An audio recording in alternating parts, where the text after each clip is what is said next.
I'm really honored to be here.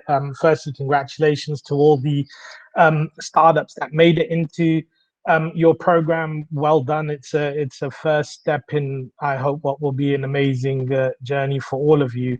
Um, so, my journey. I'm becoming an old man now. You probably can't see my gray hairs, but I started my entrepreneurial journey about 20 years ago. I launched my first.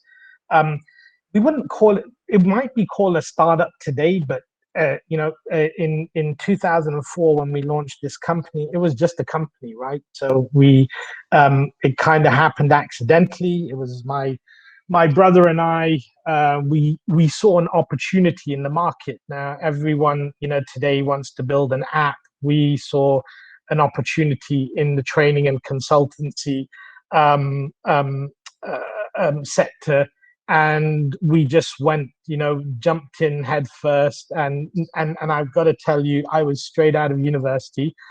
I've never done anything in consulting. I've never taught in my life or anything like that. But we just saw a great opportunity, and I ran that about 2004 till 2013. I eventually left. We didn't do any sort of not like exits people will hear of today, but our partner within the company decided to buy out the shares and take them on, so not sort of being acquired by somebody else.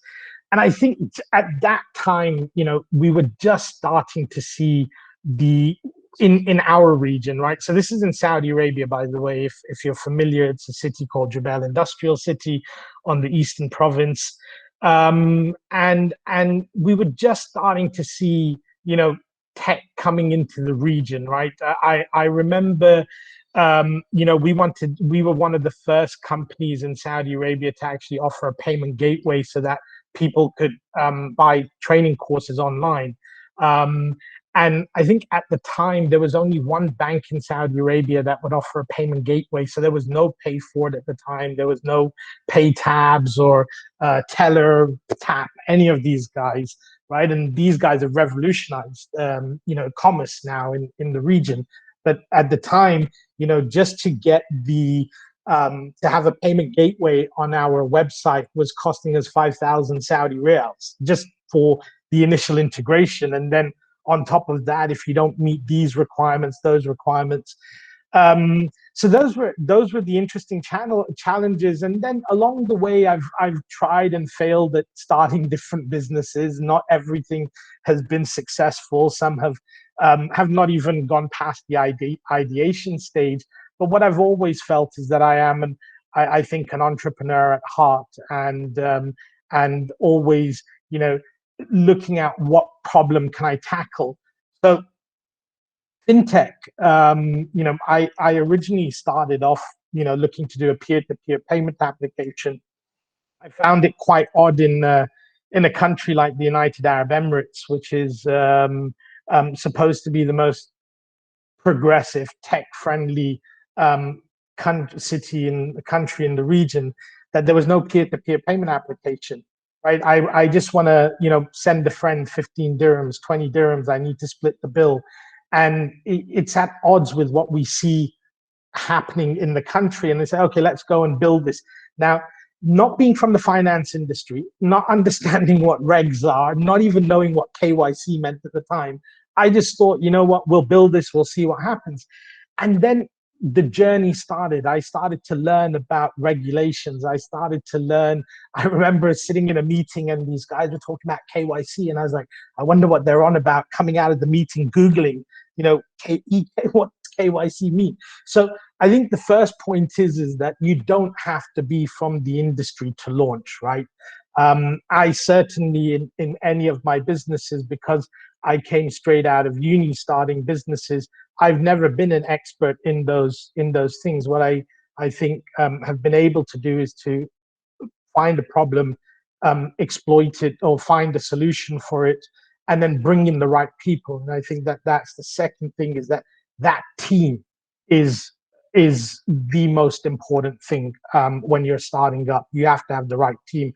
I'm very fortunate at Xpence that I have some wonderful people that are helping to to realize that vision that we have for Xpence. So for those of you that don't know what Xpence is, and I'm guessing it's probably all of you, so we're trying to build, we are building a business bank account. So it's an alternative to your traditional business bank account. It's aimed at freelancers. It's aimed at startups. So you guys would be our perfect customers. And we're just trying to make it. So we're not trying to become a bank. We're trying to become a platform that empowers entrepreneurs. The idea is that I would like you to be able to launch and scale your startup using the Xpence platform.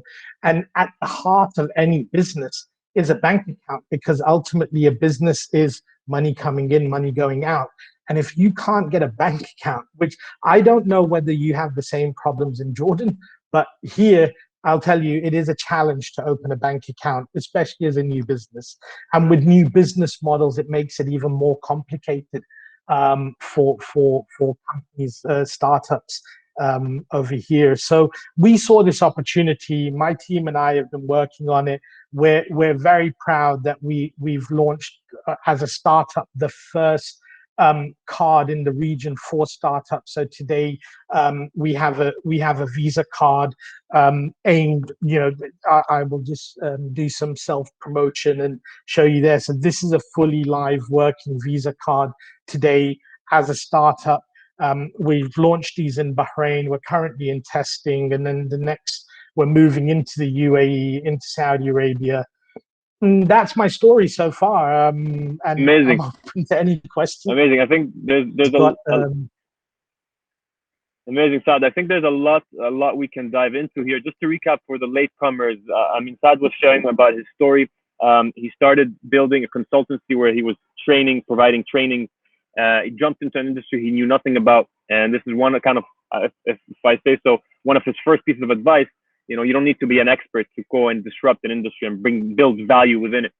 After that, there was Click Cash, another business he started where he found that it was crazy that peer-to-peer payments was so difficult in the Middle East. Until today, I feel like, and parts in the Middle East, it still needs work.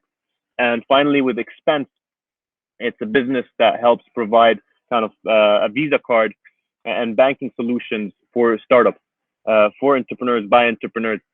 Saad, one thing I want to talk about is, since you are at a stage now, even though you've done this many times, you're at a stage where you're self-launching, you're testing, you're MVPing, right? I checked out your on your website, and it said kind of sign up here for the next launch. I believe join the waiting list, right? And I love that, and I'm pushing all the startups to find ways to, even if they're not ready to sell, to start building that traction, to start showing the investors that they're onto something. And there's so many ways to do that, but there's no map. I can't tell you that here's the formula for each one. You need to find it for yourself. Can you tell us a little bit about that for you and for Xpence? Yeah, sure. I mean, look, I think you're 100% correct. So one of the things that we've been fortunate enough to do is we've raised a fair amount of money without any traction, without any customers to date. I think right now we stand at about $2.4 million is what we've raised. So we did about 1.1 last year, and alhamdulillah, during COVID we've managed to raise another 1.3. And I will give all credit to my colleague and co-founder Zan, who is just mashallah when it comes to raising money. God has given him a gift to do that.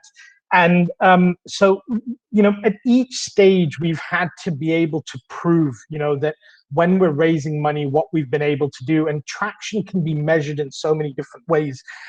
What you'll find is that the majority of VCs will talk about two sort of KPIs when it comes to traction. How many users do you have? How much revenue are you generating? But unfortunately, I find with fintechs, you can't always take those same KPIs and measures. You can't measure as the same as you would with an e-commerce platform. You can't measure as the same with a food ordering platform. And I'll tell you why. Because you've got a regulator. right? And no disrespect to people who deliver food, they do a great service, and without them during the lockdowns, life would have been miserable. But they they are not regulated, right? We are. And my regulator says to me that in the first X months of your launch, you cannot have more than these customers. You cannot charge them this. You cannot do this. So unless the investors understand the kind of constraints that we're working under, you need to look at other ways of gaining traction. And what Jamal was saying, one of the tools we did was put a wait list up on our website. And right now we stand at just around 1,000 people waiting on our wait list. The one challenge with the wait list is that you don't want to keep people waiting too long, otherwise you'll put them off. But there are other ways to get traction. I think as a fintech, regulations, particularly if you're doing a regulated fintech, right? Those licenses are worth their weight in gold. So if you manage to go and even get a sandbox license, it means a lot. People don't understand that, or people may not actually know how much work goes behind even getting a sandbox license. It's not just an application form. Hey, this is what I'm doing.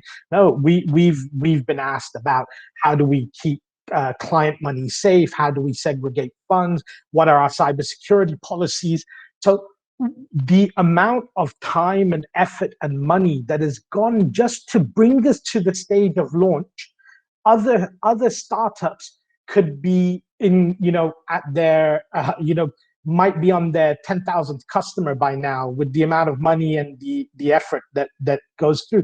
Because in our region, it's such a nascent industry. These the regulators are just catching up, and then if you have to work with banks as partners, so my fintech relies on working with the very people that we are trying to disrupt. I have to work with them, and so we've got the added challenge of convincing banks to say, hey, look, please sponsor me to do this, or please issue, let me get a white label card from you and issue this card. So there are, these are the challenges we face, and our VC industry and our investors need to understand that a little bit better, that it is a little bit tougher for fintechs to come into the market and prove themselves. So you need to find different ways to get that traction. And a wait list is one method.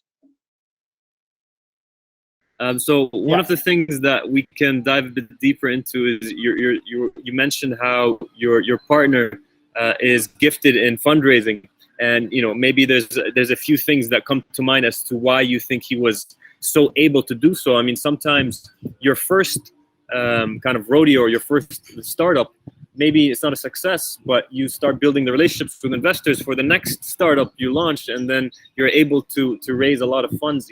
Maybe that's the case, or maybe there's something else you can help us understand here, or any exactly. Look, it's so we have Zan and I, we have a great relationship in he is a great salesman, so he can pitch really well. We have different, everyone in our team has different strengths. So we've got, and we play to each other's strengths. One thing I think that and this has taken time, right? This has taken, a number of years and running companies, is putting your ego aside, right? And it's very different when you're running your first startup and you win a pitch competition or something, and you get this ego. For me now, I don't really care who does it, who gets the credit in the company for doing something, because it's all about moving the company forward. It's not about me personally. I couldn't care less what anyone thinks. If Zan goes and brings in the money, if Sarah goes and gets the license, or Hassan launches the card, fantastic, right? That all counts towards what Xpence did, right? It's not me. And so why Zan has been successful is that he's a really good people's person. He's got excellent interpersonal skills. And something you touched on before is your network, right? I think entrepreneurs, one of the things you need to have is a great network. You need to be able to, do that. I'm not an introvert. I wouldn't say I'm an introvert, but I don't like doing small talk, right? I hate, going and networking and doing small talk with people or whatever, I find that very difficult. Zan is excellent. He will work a room and by the time he leaves, he's got like 20 business cards, and so those are great skills, and then, but when perhaps where I will come into it is when you need to close the deal, when somebody we need to give do the financials, the product, the vision, and that's what we do. We've got great synergy within the team, and so it's if we have meetings with third parties, it's not that because I'm the CEO that I will lead every meeting.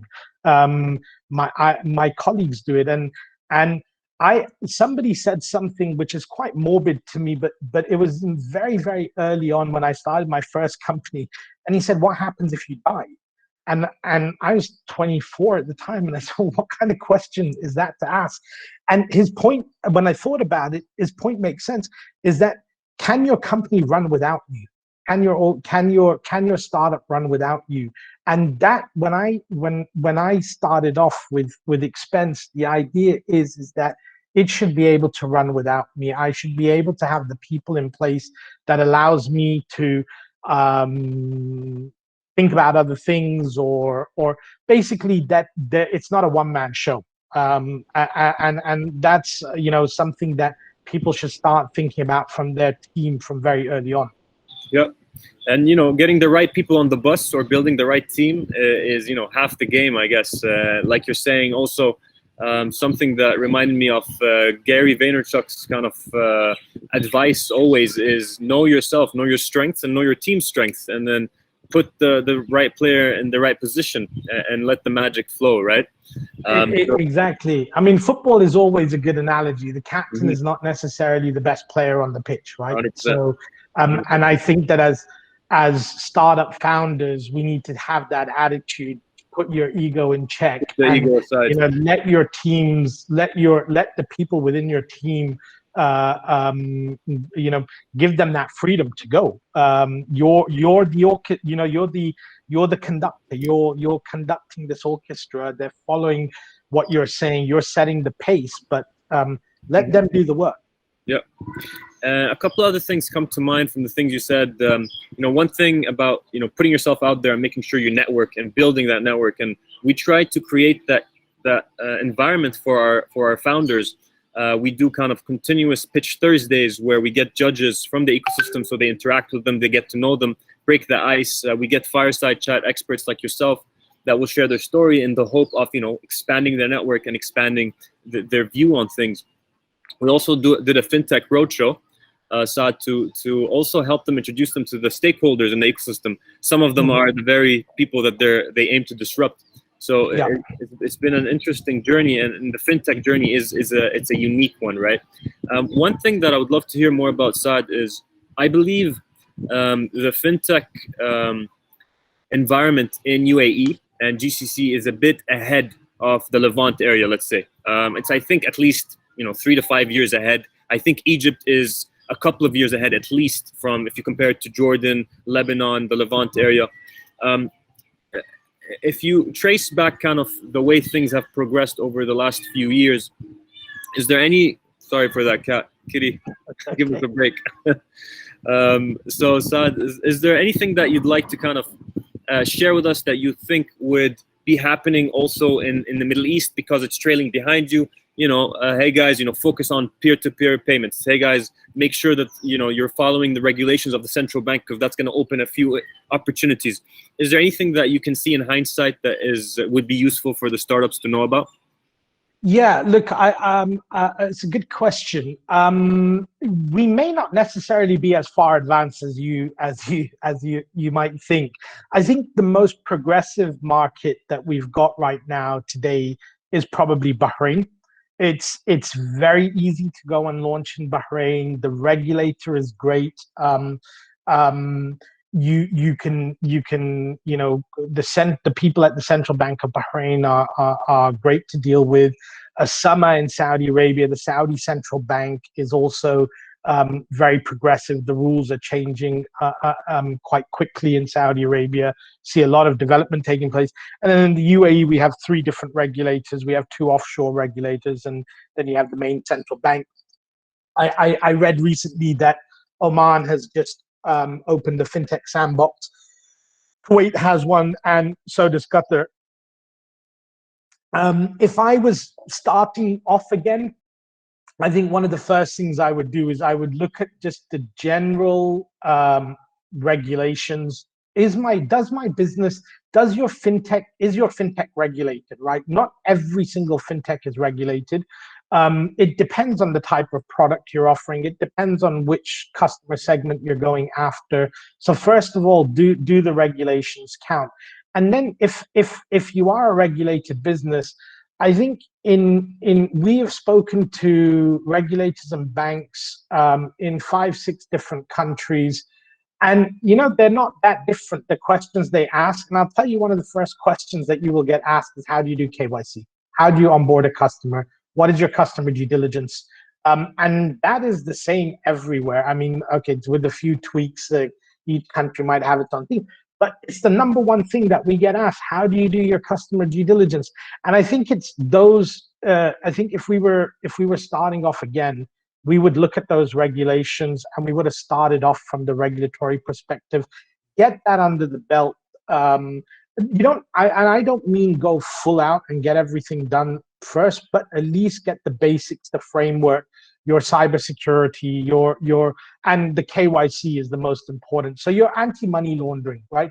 That is the biggest worry, isn't it? That, will your platform be used for any nefarious activities?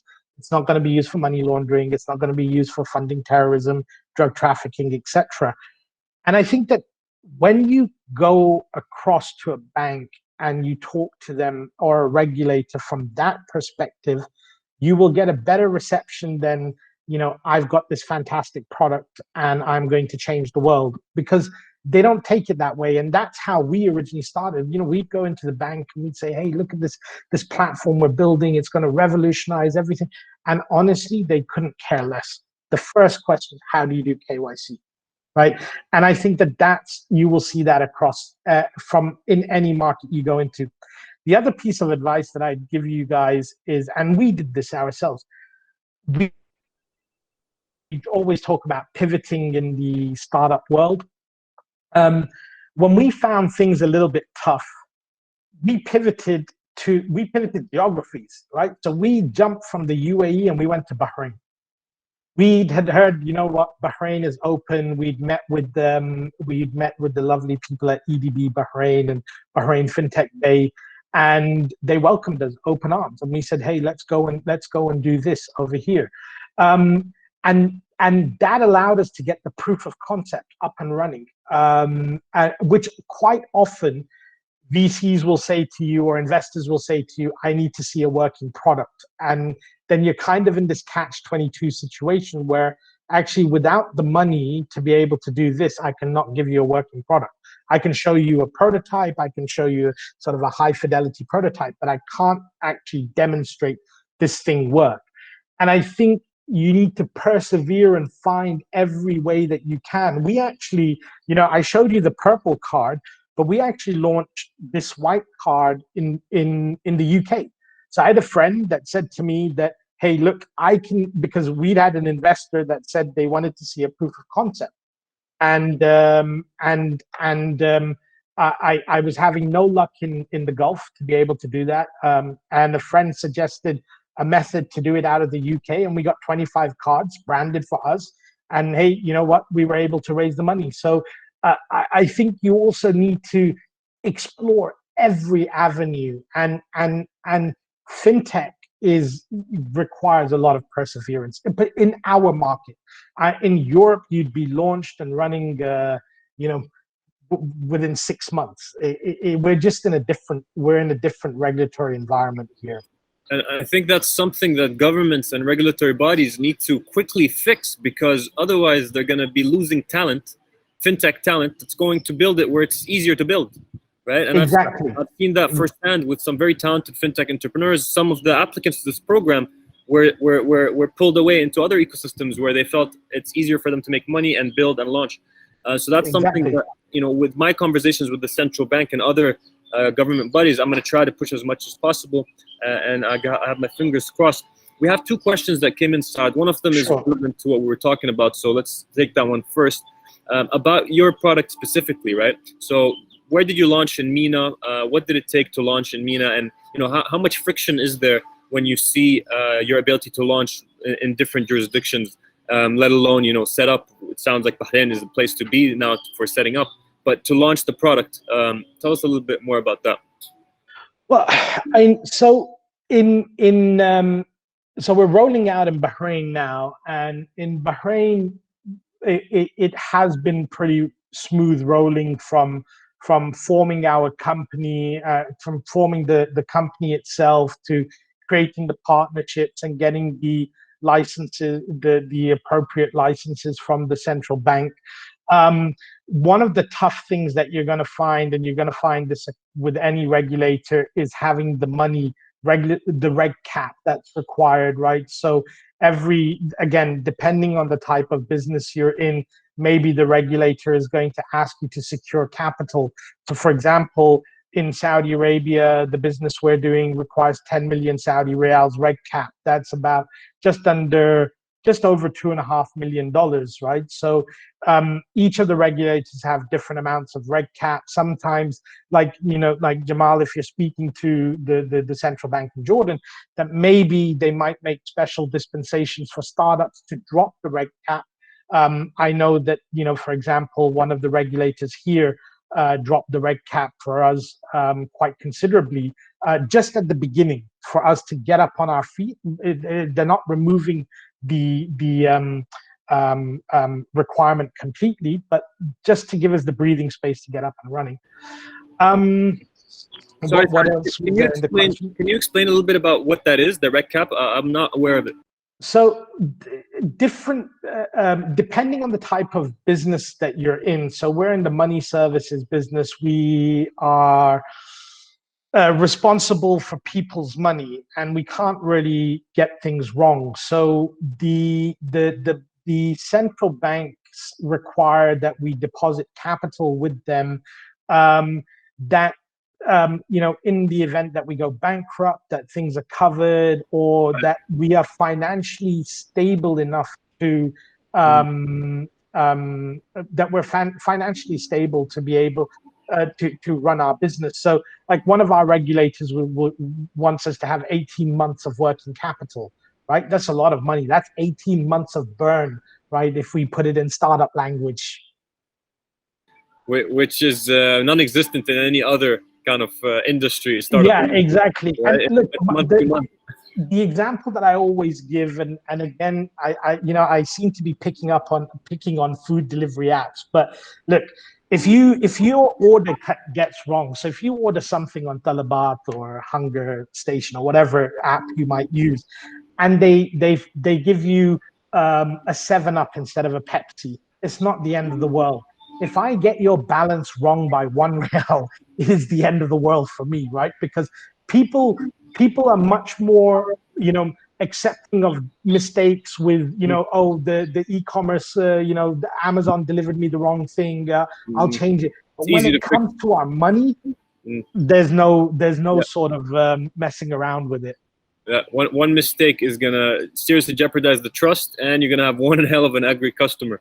Yes, exactly. I can see the danger there. Thanks again for helping us with this. I wanted to, Saad, if you can still hear me above all these birds and that cat, I wanted to kind of end on a high note. We talked a lot about the challenges of fintech, right? We talked about how difficult it is to make enough money when you just have a 1 million person market, and Jordan's not that much bigger. It's 10 million, less than 10 million people in Jordan, and from that the target market is even smaller.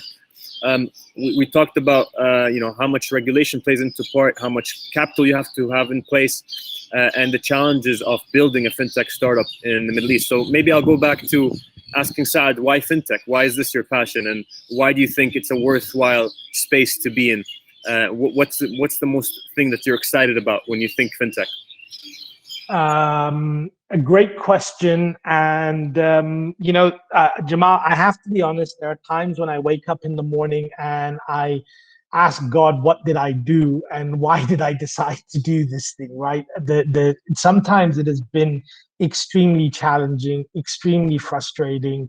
COVID has made things even more difficult.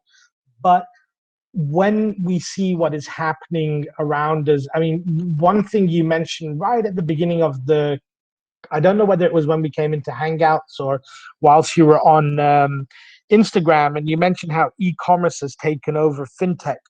One of the things that we've seen is that COVID has allowed the acceleration of people that are doing last mile deliveries, people that are in e-commerce, people that are in fintech. Because e-commerce just provides a platform to sell, but I need to be able to pay. I need to be able to receive my money, and then the last mile deliveries allow us to deliver. And I think that there's no better time than now. People are looking for alternative methods, and I think, like in my experience, what we saw in the early days, when in April and May, when we went into lockdown in Dubai, that it wasn't your big brands, it wasn't Carrefour and the big supermarkets that were delivering to us. It was the startups, it was the Insta shops, it was Talabat, it was Noon, it was the startups that actually got us through it. Because to be honest, on Carrefour, you couldn't even place an order, and if you were lucky enough to place it, you'd get your delivery after a month, right? So I think the opportunity now, what we've gone through, is just incredible. For me personally, like with Xpence, as a business owner, there have been many frustrations that I've had running my businesses in terms of invoicing, for example. Making sure, look, I'll tell you, the first invoice I ever issued, I didn't even know what an invoice was, right? And this is in the time of dial-up 56K modems, looking on Google for a template for an invoice, then making the invoice, sending it to the customer, being told that it's wrong, not knowing when I'm going to get paid. And so a lot of the added value features over the banking services that we're building in Xpence are problems that we and everyone in our team is an entrepreneur, right? Everyone at some point has owned their own business, and so we all and we're all from different parts of the world. So it's not like we're all in the UAE and face the same problems. Someone faced these problems in Lithuania, in England, in Saudi Arabia, in the UAE, in Pakistan, and we all face the same problems. And so a lot of the really cool features that we're building in Xpence are more about giving entrepreneurs the way to manage their businesses. No more sitting at night and doing your accounts at the end of the day. I mean, I used to, like, when my first company, every day at the end of work, okay, now we need to issue invoices, now we need to do the accounts. That's how we spent the weekends. It's all being done for you automatically, right? You don't need to do it anymore. And that's that idea that, again, we're not building a bank, we're building a platform that empowers entrepreneurs. And that's what my passion is. My passion is entrepreneurship. I can talk to you till the cows come home about entrepreneurship. I love it, and I want to support anyone. I've got nothing to hide when it comes to, I wish everyone success, and, what's written will happen. Amazing. So thank you again, Saad, for your time. It's been an amazing conversation. We've had a lot of experts join with a broad set of experiences and knowledge, but I think you are one of the ones that have really honed in on fintech, and so the advice is spot on and very helpful for our cohort. Thank you very much. My pleasure. Thank you. Thanks everyone, and thanks for listening. Thanks to everybody for tuning in. Saad, thanks again. I'm signing out from my end. My pleasure. Good to meet you, Jamal. Pleasure.